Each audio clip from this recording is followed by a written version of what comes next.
बिस्मिल्लाहिर्रहमानिर्रहीम। अस्सलामु अलैकुम वरहमतुल्लाहि वबरकातुहू। मुअज़्ज़ज़ नाज़रीन किराम, वो नमाजी हज़रात जो पेशाब के क़तरों की वजह से परेशान रहते हैं उनके लिए एक बेहतरीन तोहफ़ा लेकर आया हूँ।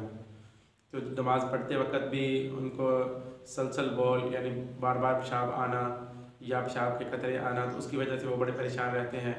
तो वो अक्सर इमाम मस्जिद हैं उनसे भी ये मसला पूछते रहते हैं। तो उनके लिए एक बड़ा बेहतरीन तोहफ़ा चंद दिन में इंशाअल्लाह शिफा उससे मिलती है। तो वो तोहफ़ा आपकी खिदमत में लेकर हाज़िर हुआ हूँ। तो वो क्या है, ये एक उनमें से है कुश्ता कलई और दूसरा है कुश्ता बैज़ा मुर्ग। कुश्ता कली और बैज़ा मुर्ग, ये डब्बी आपके सामने है। ये तकरीबन इनका रेट ज़्यादा महंगा नहीं है, 100-150 की ये डब्बी मिल जाती है एक डब्बी। तो ये करशी का है।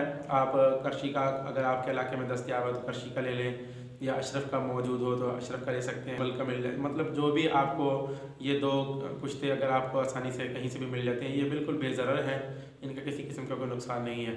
तो इन दोनों को करना क्या है, इन दोनों को किसी बर्तन के अंदर निकाल के, ये सफ़ेद पाउडर टाइप होंगे, सफ़ेद पाउडर टाइप इनके अंदर दवाई होगी।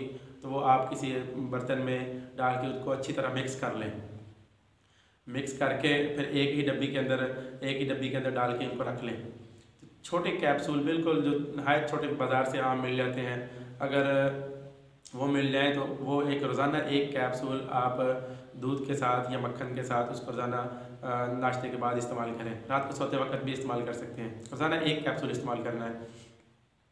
तो अगर यह कैप्सूल दस्तयाब ना हो तो आप अंदाजे से भी बिल्कुल थोड़ी सी, मतलब यूँ कह लो कि जो माचिस की तीली के ऊपर जो मसाला होता है उतना 2 तीलियों जितना मसाला होगा ना, उतना डेली आप इस्तेमाल कर सकते हैं। तो दूध के साथ रोज़ाना रात को भी इस्तेमाल कर सकते हैं, यानी दिन में एक दफ़ा नाश्ते के बाद या इस्तेमाल कर लें, या रात को सोते वक्त दूध के साथ या मक्खन के साथ इस्तेमाल कर लें।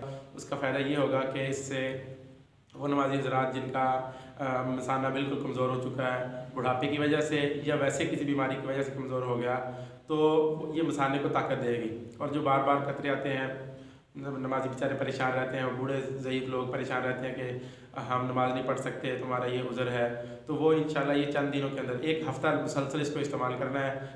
चंद दिन छोड़ के एक हफ़्ता कम अज़ कम लगा कर लें, उसके बाद फिर एक हफ़्ता इस्तेमाल कर लें। दूध और मक्खन का इस्तेमाल ज़्यादा करें तो इंशाल्लाह ये बेज़रर है, किसी किस्म की परेशानी नहीं होगी। मसाना मजबूत होगा, इससे मसाने को ताकत देगा। चंद दिनों के अंदर ही वो नमाजी जो परेशान रहते हैं खतरों की वजह से, वो इंशाल्लाह दुआ देंगे। इतना फ़ायदेमंद ये चीज़ है। आम ये मेडिकल स्टोरों के ऊपर भी मिल जाता है। और उसके साथ साथ आप ये ग़िज़ा भी, ये पाउडर भी आप अगर थोड़ा सा खर्चा कर लें तो साथ ये इस्तेमाल कर लें। पिस्ता आप ले लें, 50 ग्राम पिस्ता ले लें, उसको पीस के रख लें। और साथ तिल जो भी मिल जाए, सफ़ेद हों स्याह हों जो भी हों, उनको ले लें, उनको पाउडर करके अपने बिल्कुल पीस कर एक शीशी के अंदर डाल के रख लें। अगर आपको रोज़ाना 1 चम्मच उसका, इंशाल्लाह चंद दिन के अंदर ही ये मर्ज़ ज़ायल हो जाएगा। जो बच्चे रात को जिनका बिस्तर पर पेशाब निकल जाता है, तो उनके लिए भी बहुत ज़्यादा फ़ायदेमंद है। वो एक यानी दोनों मिक्स करके, तिल भी और पिस्ता दोनों को मिक्स कर लें। उसके अंदर अगर थोड़ी सी चीनी डालना चाहें तो थोड़ी सी चीनी डाल लें, डाल के शीशी के अंदर डाल रख लें। 1 चम्मच दूध के साथ भी इस्तेमाल कर सकते हैं, वैसे भी पानी के साथ भी इस्तेमाल कर सकते हैं। फ़ायदेमंद ही है, नुकसानदेह चीज़ नहीं है। तो ये बच्चों को खिलाएं, बड़ा शौक़ से खाएंगे, मीठी चीज़ है।